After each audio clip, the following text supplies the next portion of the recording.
Good morning guys and once again welcome back to the new video. उम्मीद है आप लोग जहां भी होंगे सुरक्षित होंगे। तो इस वीडियो में बात करेंगे माल्टा वीज़ा एप्लीकेशन फॉर्म के बारे में। लास्ट वीडियो में मैंने आप लोगों को चेकलिस्ट के बारे में बताया था कि चेकलिस्ट में ये डॉक्यूमेंट होते हैं। अगर आपने वो वीडियो अभी तक नहीं देखी है तो डिस्क्रिप्शन में लिंक दिया है, आप वहाँ जाकर देख सकते हो कि आपको कौन कौन से डॉक्यूमेंट चाहिए। तो उन डॉक्यूमेंट में सबसे पहला जो डॉक्यूमेंट था वो था वीज़ा एप्लीकेशन फॉर्म, जो आप लोगों को खुद भरना पड़ता है। बहुत ही क्रूशियल डॉक्यूमेंट है, आपकी एक भी गलती आपका वीज़ा रिफ्यूज करवा सकती है। तो इस वीडियो में आपको वीज़ा एप्लीकेशन फॉर्म भरना सिखाऊंगा कि कैसे भरा जाता है। और ये वीडियो 2 या 4 मिनट की नहीं होगी, बहुत लंबी वीडियो होगी। इसका रीज़न ये है कि देखो भाई, आज के टाइम में मैगी भी 2 मिनट में नहीं बनती। तो ये तो फिर भी आपका वीज़ा एप्लीकेशन फॉर्म है जो आप लोगों को बहुत ही ध्यान से भरना पड़ता है। कोई गलती की गुंजाइश आप नहीं कर सकते इसमें। तो इस वीडियो में आपको पूरा डिटेल से बताऊंगा कि किस जगह आपको क्या इंफॉर्मेशन फिल करनी है। तो आप लोग इस वीडियो को एंड तक जरूर देखना। तो चलिए, आपके लाइक के साथ हम करते हैं वीडियो की शुरुआत। तो ये है आपका वीज़ा एप्लीकेशन फॉर्म, जो कि आपको VFS की वेबसाइट से मिल जाएगा। अगर आप ये डाउनलोड करना चाहते हो तो डिस्क्रिप्शन में लिंक दिया है, आप वहाँ जाकर डाउनलोड कर सकते हो। तो इसमें सबसे पहले जो कॉर्नर पर अगर आप देखोगे तो यहाँ पर फोटोग्राफ के बारे में बोला गया है कि आपको फ़ोटो लगानी है, जो कि आपको VFS की जो चेकलिस्ट के हिसाब से जो फ्रेम रेट दिया गया है उसी के हिसाब से आप यहाँ फ़ोटो लगाओगे। और इस फोटो को स्टेपल बिल्कुल भी मत करना, जो ग्लू वगैरह होती है उनसे आप यहाँ फ़ोटो चिपका सकते हैं अपनी, ठीक है। इसके बाद जो फर्स्ट ऑप्शन इन्होंने दिया है, सबसे पहले बोला है इन्होंने सरनेम, कि आपका सरनेम क्या है। अब जैसे मेरा नाम अमन चहल है तो मैं यहाँ चहल लिखूँगा, ठीक है। इसमें मैं कुछ भी फिल नहीं कर रहा, जो भी ऑप्शन है आप लोगों को बताता जा रहा हूँ कि कौन कौन सा ऑप्शन आपको फिल करना है और कौन सा ऑप्शन आपको खाली छोड़ना है, ठीक है। तो सबसे पहले आपका सरनेम है और उसके बाद इन्होंने बोला है सरनेम एट बर्थ। देखो, पहले 3 जो ऑप्शन है इसमें फर्स्ट नेम, सरनेम और सरनेम एट बर्थ। अब जो आपका फर्स्ट नेम है सबसे पहले आप लोग वो भरोगे। जैसे मेरा नाम अमन है तो मैं यहाँ अमन भर दूँ अपना, ठीक है। इसके बाद अगर मेरा कोई सरनेम नहीं है, जैसे कुछ लोगों के नाम में होता है कि उनका सरनेम होता ही नहीं है, तो वो लोग क्या कर सकते हैं, जो मैं आपका नेम है वही आप यहाँ पर फिल कर सकते हो। बट अगर आपका सरनेम है, जैसे मेरा चहल है, तो यहाँ पर अमन नहीं आएगा, यहाँ पर चहल आएगा, ठीक है। और उसके बाद जो ऑप्शन है सरनेम एट बर्थ, ये आप लोगों को फिल नहीं करना, जरूरी नहीं है, क्योंकि इसमें फॉर्मली फैमिली नेम के नाम पर है। उसमें लोगों का सरनेम सेम ही होता है, तो इसमें आप लोगों को फिल करने की कोई भी जरूरत नहीं है, ये आप खाली छोड़ सकते हो। इसके बाद जो नेक्स्ट ऑप्शन इन्होंने दिया है फोर्थ ऑप्शन पे, डेट ऑफ बर्थ, आपकी डेट ऑफ बर्थ, जैसे मेरी 20/10/96, ये मैं आप यहाँ पर फिल कर दूँगा, ठीक है। इसके बाद इन्होंने बोला है प्लेस ऑफ बर्थ। अब जैसे मेरा प्लेस ऑफ बर्थ करनाल है तो मैं यहाँ करनाल लिखूँगा, ठीक है। उसके बाद कंट्री ऑफ बर्थ, यहाँ मैं इंडिया लिखूँगा अपना। आपका अगर कोई भी कंट्री है तो आप अपनी कंट्री के हिसाब से यहाँ लिख सकते हो। और इस नेक्स्ट ऑप्शन इन्होंने दिया है करंट नेशनलिटी। जो करंट नेशनलिटी है मेरी वो इंडियन ही है, तो मैं इंडियन ही लिखूँगा यहाँ पर, ओके। तो ये सारा कुछ फिल हो गया यहाँ पे। इसके बाद इन्होंने बोला है सेक्स, मेल या फीमेल, जो भी आप हो, मेल या फीमेल, आप उस पर टिक कर सकते हो। थोड़ा सा मतलब ये मैंने नॉर्मल सा, क्या आप ऐसे डार्क सा टिक करना इस पर, ठीक है। इसके बाद इन्होंने पूछा है मैरिटल स्टेटस, आप सिंगल हो, डिवोर्स्ड हो या फिर मैरिड हो, सेपरेटेड हो, जो भी आप, विडो हो, कुछ भी हो आप, जो हो वो आप टिक कर सकते हो। जैसे मैं सिंगल हूँ तो मैं सिंगल पे टिक करूँगा, ऐसे ही आपको करना है। और आप ब्लैक पेन से करना, ये मैं ब्लू पेन से कर रहा हूँ, आप लोग ब्लैक पेन से करना इसको, ठीक है। इसके बाद इन्होंने 10th ऑप्शन में बोला है in the case of minor, अगर कोई माइनर हो तो वो भी, मतलब जो 18 एज से कम होते हैं उनका यहाँ पर नाम लिखा जाता है। जैसे मान लो आपके बच्चे हों, जैसे आप यहाँ पर मैरिड का अगर स्टेटस लगाओगे अपना, तो आप अपने बच्चों वगैरह के बारे में यहाँ पर लिख सकते हो, जो भी उनके नाम वगैरह हैं, ठीक है। ये आप लोगों को लिखने की जरूरत नहीं है। अगर आप सिंगल हो तो आप NA लिख देना इसमें, ठीक है। इसके बाद जो नेक्स्ट ऑप्शन है वो है नेशनल आइडेंटिटी। अब नेशनल आइडेंटिटी, जैसे मेरा आधार कार्ड है तो मेरा जो भी यहाँ पर आधार कार्ड होगा वो मैं यहाँ पर फिल कर दूंगा, उसका नंबर जो भी होता है। आप लोगों की जो ID होती है उसका नंबर आप यहाँ पर फिल कर सकते हो। नेपाल और बांग्लादेश की मुझे नहीं पता कि वो लोग क्या, उनकी ID वगैरह क्या होती है। जैसे इंडिया में आधार कार्ड है तो यहाँ आधार कार्ड नंबर मैं लिख दूंगा अपना, ठीक है। ये मैं कुछ भी नहीं लिख रहा हूँ इसमें, आप लोगों को सिर्फ बताने के लिए मैं ये सब थोड़ा बहुत लिख के दिखा रहा हूँ आपको, आप ऐसे लिख सकते हो, ठीक है। इसके बाद आप टाइप ऑफ ट्रैवल डॉक्यूमेंट, अब आपका पासपोर्ट किस कैटेगरी का है। तो जैसे सभी का, जो नॉर्मल लोग होते हैं सभी का ऑर्डिनरी पासपोर्ट होता है, मेरा भी ऑर्डिनरी पासपोर्ट है। और अगर आप सर्विस पासपोर्ट में हो, सर्विस में हो तो आप सर्विस पासपोर्ट, स्पेशल पासपोर्ट है तो आप स्पेशल में। और अदर डॉक्यूमेंट ये आपको लिखने की जरूरत नहीं है। डिप्लोमेट पासपोर्ट होते हैं, ऑफिशियल पासपोर्ट होते हैं, वो अलग है। आप ऑर्डिनरी पासपोर्ट पे क्लिक करोगे, क्योंकि आप ऑर्डिनरी, आपके जो ट्रैवल डॉक्यूमेंट है वो ऑर्डिनरी है बिल्कुल, ठीक है। इसके बाद जो नेक्स्ट ऑप्शन इन्होंने दिया है ट्रैवल डॉक्यूमेंट। अब जैसे मेरा पासपोर्ट नंबर इन्होंने पूछा है, तो पासपोर्ट में अपना जैसे मेरा T725474 मैं ऐसा लिख दूंगा, या आप अपना पासपोर्ट नंबर यहाँ पर लिख सकते हो। अब डेट ऑफ इशू पूछी है इन्होंने, जैसे मेरी 26/8/2019 है, तो आप यहाँ पर ऐसे अपनी पासपोर्ट की इशू डेट लिख सकते हो। और वैलिड कब तक है, तो ये वैलिड 25/8/2029 तक हो, क्योंकि 10 साल की वैलिडिटी होती है, तो आप उसके हिसाब से यहाँ लिख सकते हो। और ये इशूड बाय में होता है कि आपका पासपोर्ट कहाँ से इशू हुआ है। अब जैसे मेरा चंडीगढ़ से इशू हुआ है, अगर आपका डॉक्यूमेंट चंडीगढ़ से इशू हुआ है तो आप चंडीगढ़ लिखोगे, आपका अंबाला से हुआ है तो अंबाला लिखोगे, या आपकी जो भी आपके पासपोर्ट वहाँ पर ऑफिस होते हैं आप वहाँ का नाम लिख सकते हो। आपके पासपोर्ट पर लिखा होता है कि वो कहाँ से इशू किया गया है, ठीक है। इसके बाद इन्होंने नेक्स्ट ऑप्शन दिया है applicant home address and email address. अब एप्लीकेंट जो है वो हम है, हमारा होम एड्रेस और ईमेल एड्रेस। आपको सबसे पहले अपना यहाँ पर एड्रेस लिखना है पूरा, जो भी आपका एड्रेस होगा। जैसे मैं करनाल लिख देता हूँ बस अभी के लिए, आप पूरा एड्रेस लिखना जो कि आपके आधार कार्ड पे होगा। उसके बाद अपनी एक ईमेल आईडी लिखोगे, ठीक है। जैसे मैं लिख देता हूँ amanchahal2014@gmail.com, जो भी है आप अपनी ईमेल आईडी यहाँ पर लिखोगे। इसके बाद इन्होंने टेलीफोन नंबर पूछा है, तो आप जो भी आपका टेलीफोन नंबर है +91 से शुरू होता है जैसे इंडिया का, और जो नेपाल वाले हैं उनका शायद +97 से होता है, आई थिंक, मुझे याद नहीं अभी। तो आप अपना नंबर लिख सकते हो, आप कंट्री कोड जरूर लिखना अपना, ठीक है। इसमें नेक्स्ट ऑप्शन इन्होंने दिया है residency in a country other than the country और करंट नेशनलिटी। अगर आप सऊदी में, दुबई में, इन कंट्रियों में गए हुए वहाँ पर रहते हो तो आप वहाँ के लिख सकते हो। अदरवाइज़ अगर आप इंडिया में ही रहते हो तो आप नो पे क्लिक करोगे। अगर आप किसी अदर कंट्री में रहते हो तो आप यस पे क्लिक करोगे। उसके बाद रेजिडेंसी परमिट टू इक्विवेलेंट, जो भी इनका नंबर मांगा इन्होंने वो सब आपको दिखाना पड़ेगा। और करंट ऑक्यूपेशन, नेक्स्ट ऑप्शन जो इन्होंने दिया करंट ऑक्यूपेशन का है। तो जैसे जो भी लोग वर्क परमिट के लिए करते हैं तो उन्हें अपना ऑक्यूपेशन लिखना पड़ता है। जैसे अगर मैं क्लीनर की जॉब कर रहा हूँ तो क्लीनर लिखूँगा इसमें। अगर मैं कोई कंस्ट्रक्शन वर्कर हूँ तो कंस्ट्रक्शन वर्कर का लिखूँगा। अगर मैं लेबर का हूँ तो लेबर में लिखूँगा। जो भी आपकी मतलब करंट ऑक्यूपेशन है वो आप लोगों को यहाँ पर लिखना पड़ेगा, ठीक है। और इसके साइड में जो ये ऑप्शन दिए गए हैं यहाँ से लेकर यहाँ तक, ये आप लोगों को फिल नहीं करने हैं, क्योंकि इन्होंने लिखा है इसमें फॉर ऑफिस यूज़ ओनली। तो ये सिर्फ ऑफिस यूज़ के लिए है, आप लोगों को इसको फिल नहीं करना, आप लोगों को ये खाली छोड़ना है। आपको सिर्फ यहाँ पर अपनी फ़ोटो चिपकानी है किसी ग्लू वगैरह से, ठीक है। इसके बाद जो नेक्स्ट पेज है, इसके बाद जो नेक्स्ट बोला है इन्होंने employer and employers address and telephone number for student name and address of educational establishment. अब जो लोग भी मतलब वर्क के लिए जाने वाले हैं, ठीक है, उन लोगों को अपने जो एम्प्लॉयर हैं उनका नाम और उनका एड्रेस, ये आप लोगों को दोनों चीज़ लिखनी पड़ेगी पूरी की पूरी। इसमें वो भी आपके एम्प्लॉयर हैं और आपके एम्प्लॉयर का एड्रेस, ये दोनों आपको लिखने पड़ेंगे यहाँ पे। और जो स्टूडेंट हैं वो अपने कॉलेज का नाम और एड्रेस, जो उनके कॉलेज का नाम और एड्रेस होता है वो लिखना पड़ेगा आपको, ठीक है। तो इसके बाद जो नेक्स्ट ऑप्शन इन्होंने बोला है main purpose of the journey. अब आपका पर्पस क्या है, देखो इसमें स्टडी के लिए तो ये दिया ऑप्शन यहाँ पे, अगर आप स्टडी के लिए जाना चाहते हो, ठीक है। अब इसमें जैसे इन्होंने वर्क वीज़ा नहीं लिखा है इसमें, तो आप अदर पे क्लिक करोगे, ठीक है। और यहाँ साइड में आप लिखोगे एम्प्लॉयमेंट,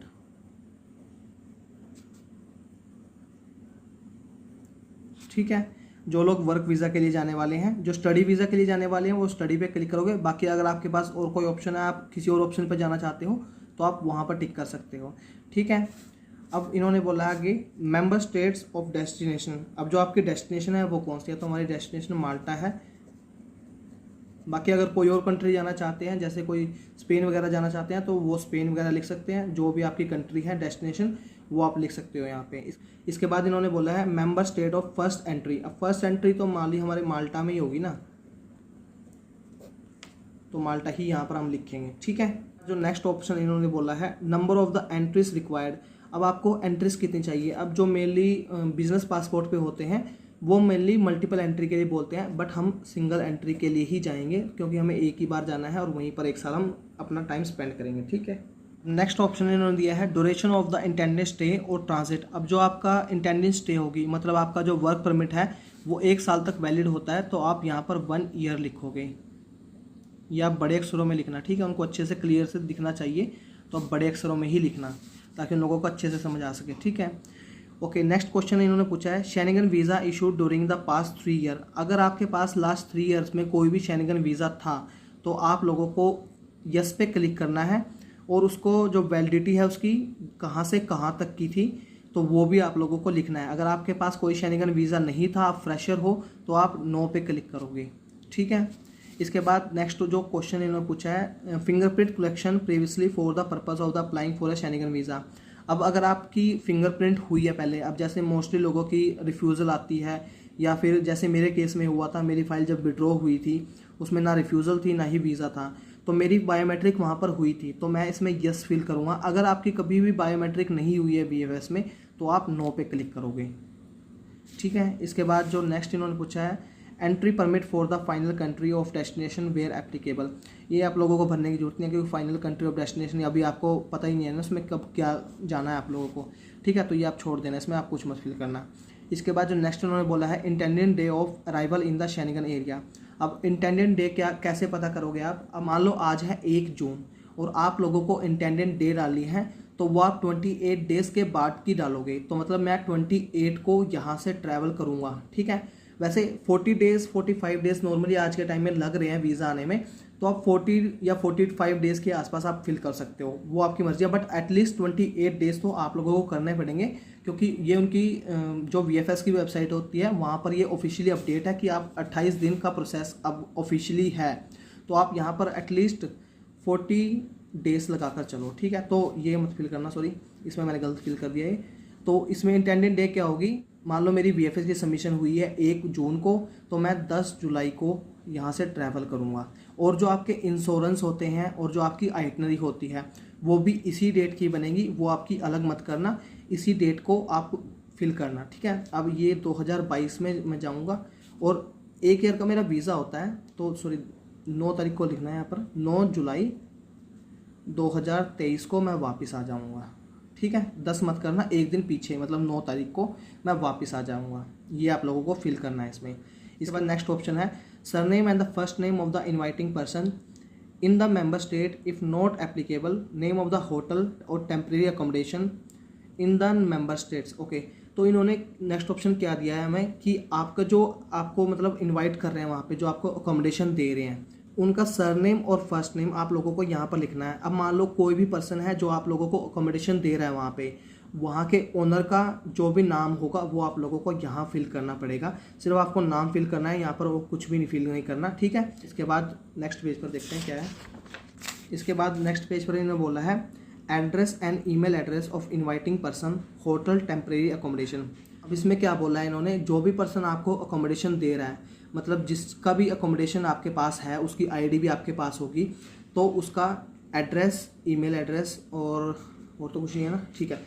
इसमें सिर्फ आपको उसका एड्रेस लिखना है कि उसका एड्रेस क्या होगा, ठीक है। मैं यहाँ पर एक बार लिख देता हूँ थोड़ा सा, यहाँ पर एड्रेस और उसका ईमेल ID, ठीक है, जो भी होगी। अगर आपके एम्प्लॉयर आपको एड्रेस दे रहे हैं और एड्रेस आपको मान लो किसी घर में दिया है उन्होंने, तो जो भी पर्सन उस घर के मालिक हैं उनकी ID आपको मिलती है, माल्टा से जो पेपर आते हैं, वो ID आप लोगों को यहाँ पर फिल करनी होगी। उनका एड्रेस क्या है ये आपको यहाँ पर फिल करना होगा, उनका ईमेल एड्रेस क्या है ये भी आपको फिल करना होगा, और यहाँ पर लिखा है टेलीफोन, उनका टेलीफोन नंबर ये भी आप लोगों को पता होगा। जब आपके पास पेपर आएंगे ना, तो उसमें उनका टेलीफोन नंबर और उनका एड्रेस और ईमेल एड्रेस ये सब कुछ मेंशन होगा, तो आप वहाँ देखकर यहाँ पर फिल कर सकते हो।